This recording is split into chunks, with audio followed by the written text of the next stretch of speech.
petite news que j'avais remontée. Alors, c'était quelque chose aussi qu'on pouvait tester, notamment quand on faisait du MCP aujourd'hui. Si vous utilisiez un cloud desktop, par exemple, donc pour pouvoir avoir accès à des outils externes, on déployait, par exemple, l'outil qui s'appelle Playwright, voilà, qui nous permet de manipuler un navigateur.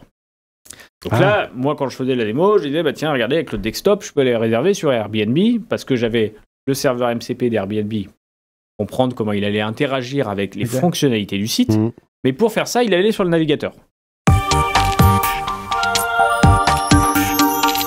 Donc, il me fallait les deux. Il fallait que j'ai le Playwright pour générer la navigation, qui reste nécessaire pour accéder à Airbnb.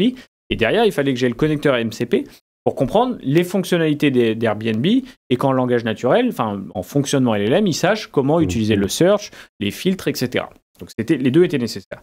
Ce Playwright, maintenant, est disponible côté Azure, généré dans le cloud. Donc là où finalement, c'était mon navigateur desktop qui aujourd'hui me permet d'avoir un agent qui navigue, bah aujourd'hui, je l'ai virtualisé, enfin finalement dans le cloud, j'ai une instance de navigateur qui va être dédiée pour mon agent pour aller naviguer. Global. Un peu ce que va faire nécessairement un copilot. C'est-à-dire quand tu lui dis aujourd'hui va sur le site, alors je ne sais plus dans quelle mesure Copilot peut naviguer sur le site, et globalement il voit que le contexte de la page. Il voit que la première page. Il navigue pas dessus. Globalement, l'idée, voilà, mais c'est un peu la même chose. C'est déjà aller sur la première page, récupérer un peu d'infos. Là, il peut aller carrément plus loin. Il peut naviguer sur le site, etc. D'accord, d'aller chercher les informations, faire des filtres, comme tu l'as dit, appliquer des filtres, etc. Sauf que jusque maintenant, il me fallait une instance de navigateur en local qui tourne mon propre navigateur, et on voyait le navigateur, etc. Qui bougeait. Aujourd'hui, je peux faire en full cloud, dire j'ai un agent qui tous les jours va sur tel site web, et en fait, le site web, c'est Azure qui te le gère. C'est un peu la même logique qu'a eu le RPA. À un moment, t'es pas obligé d'être en attended. Exactement, c'est un peu la même chose. C'est exactement le même principe. C'est en effet, quand tu faisais de la robotic process automation, soit tu laissais un PC tourner, et à un moment, c'est lui qui ouvrait les choses, etc. Tu vois les soit en back-office, finalement, en fond, sans que tu aies ton PC qui tourne, tu avais une machine virtuelle qui était ouverte et qui te permettait de simuler ton environnement et éviter que tu aies un PC on-prem qui tourne, enfin une instance on-prem. Donc exactement, c'est le Playwright Workspace qui est disponible dans Azure AI Foundry et qui va nous permettre du coup d'amplifier toute la partie scénario, agentique, etc. Donc ça, c'est plutôt une grosse avancée, notamment pour ces fameux agents qui sont censés aller naviguer pour nous sur le web. D'un point de vue infra, tu te disais, bah attends, c'est dommage. Moi, je suis environnement full cloud, je fais de la solution cloud, et demain, je fais comment? Je suis obligé d'avoir des petits serveurs on-prem qui tournent, qui font tourner des agents. Non. Aujourd'hui, on va avoir ce côté Azure qui soutient virtuellement.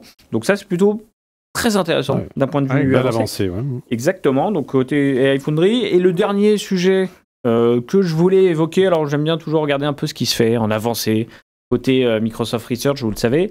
Moi, il y en a un qui m'a intéressé sur l'été, ça s'appelle Vibe Voice. Alors, le vibing est un mot à la mode aujourd'hui dans l'écosystème AI. Vibe Voice, c'est un modèle open source. D'ailleurs, je vous fais une petite aparté quand même dans les grosses news qu'il y a eu sur l'été et la mise à disposition des modèles open source de GPT. Il n'avait jamais eu de modèle open source, donc c'est disponible dans Azure aussi. Comme quoi, les GPT... la concurrence a du bon. Exactement, oui, mais l'ouverture en open source des modèles GPT est disponible maintenant sur deux types de modèles, ils appellent les GPT OSS, disponibles et déployables côté Azure AI Foundry. Donc grosse révolution quand même, parce que jusqu'à maintenant, OpenAI c'était pas du tout leur modèle, c'était pas du tout leur modèle, préservé ces modèles. Donc assez impressionnant, ça a été quand même une grosse annonce et je vous la passe juste comme ça. Donc Vibe Voice, c'est quoi l'idée? C'est un modèle de voix, du coup, qui est extrêmement réaliste. Alors j'ai pas l'extrait vidéo, on le fera peut-être la prochaine fois, mais pas eu le temps de le fournir. En tout cas, il y a une page GitHub, il y a des démos YouTube, vous pouvez regarder ça. Et l'idée, c'est quoi? Alors c'est déjà assez proche de ce qu'on avait un peu dans les démos d'OpenAI en anglais, qu'on n'a pas encore trouvé en français, sur le ton réaliste, un peu les intonations, les sentiments, l'émotion, déjà. Mais l'enjeu, c'est surtout de simuler de la multi-conversation avec plusieurs personnes. Donc en fait, comment demain, tu as 4 voix qui discutent entre elles naturellement. C'est-à-dire que tu as l'impression d'avoir une vraie interaction, que ça se coupe, etc. Donc l'idée, c'est multilingue, etc. Et donc l'objet, c'est vraiment de faire de la simulation de voix, mais ça rejoint tout tout à fait ta logique de podcast finalement. Ouais. C'est qu'aujourd'hui, on voit l'apparition de podcasts où tu as une interview et 2 personnes qui se parlent pour t'expliquer un sujet.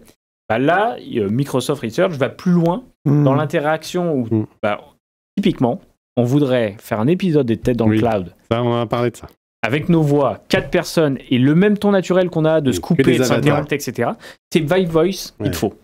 C'est-à-dire que tu lui fournirais, tu fais un premier truc, tu lui dis prends-moi toutes les news, tu me fais des résumés, 4 thématiques, voici tes 4 interlocuteurs et ils doivent avoir une discussion débattue, etc. C'est ce type de modèle qui va te permettre d'avoir quelque chose où Et nous, on va rester pendant ce temps-là, on va manger tranquillement. Parce que ce qui est dur quand t'es 4, quand t'as 4 voix, c'est de pas faire l'enchaînement.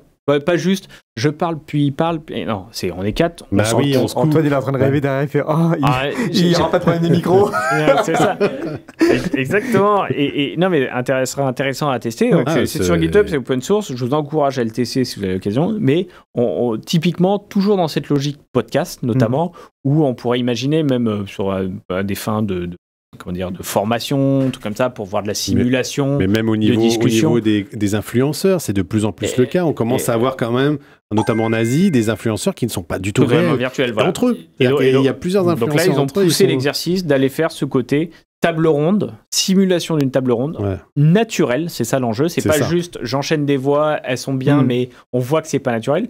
C'est comment finalement je reprends un transcript, par exemple d'une table ronde, j'ai pas eu du tout, je suis journaliste, j'ai eu que le transcript. Je veux le resimuler, je donne le transcript et ça me refait la table ronde. Tu revis une réunion, par exemple. Ou revivre une réunion, etc. Donc assez intéressant, ça s'appelle Vibe Voice, vous pouvez le retrouver. Donc pour rappel, il y avait une page dédiée d'iFoundry qui s'appelle Labs, où vous retrouvez un peu tous ces nouveaux modèles. Voilà, c'est un nouveau modèle frontière, et du coup, c'est toujours cette quête finalement que l'on a autour de l'IA de plus de réalisme. Ça arrivera peut-être un jour dans les notebooks de Copilot et ça a attiré mon attention durant cet été.